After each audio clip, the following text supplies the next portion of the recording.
തൃശൂരിലെ വോട്ട് വിവാദത്തിൽ കോൺഗ്രസിനെതിരെ ആഞ്ഞടിച്ച് വി മുരളീധരൻ. പരിശോധിച്ച വോട്ടർ പട്ടികയിൽ പരാതിയുണ്ടെങ്കിൽ തെരഞ്ഞെടുപ്പിന് മുന്നേ അറിയിക്കണമായിരുന്നുവെന്ന് മുരളീധരൻ പറഞ്ഞു.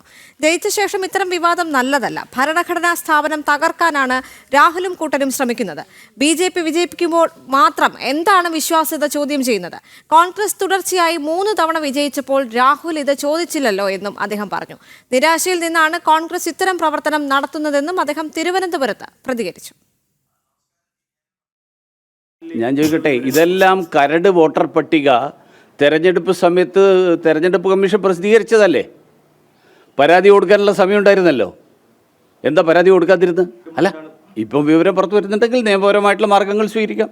രാഹുൽ ഗാന്ധിയും സംഘവും ഭരണഘടനാ സ്ഥാപനങ്ങളുടെ വിശ്വാസ്യത തകർക്കാൻ വേണ്ടിയിട്ട് നടത്തുന്ന ശ്രമം, ആ ശ്രമമാണ് ഇപ്പോൾ രാജ്യത്ത് നടന്നുകൊണ്ടിരിക്കുന്നത്.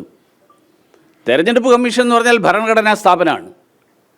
തെരഞ്ഞെടുപ്പ് കമ്മീഷൻ ഇതിനു മുൻപ് 25 തെരഞ്ഞെടുപ്പ് കമ്മീഷണർമാരെ പ്രധാനമന്ത്രിമാരാണ് നിയോഗിച്ചത്. അന്നൊന്നും ഈ തെരഞ്ഞെടുപ്പ് കമ്മീഷണർമാരുടെ വിശ്വാസ്യതയെക്കുറിച്ച് ആർക്കും സംശയമില്ലായിരുന്നല്ലോ.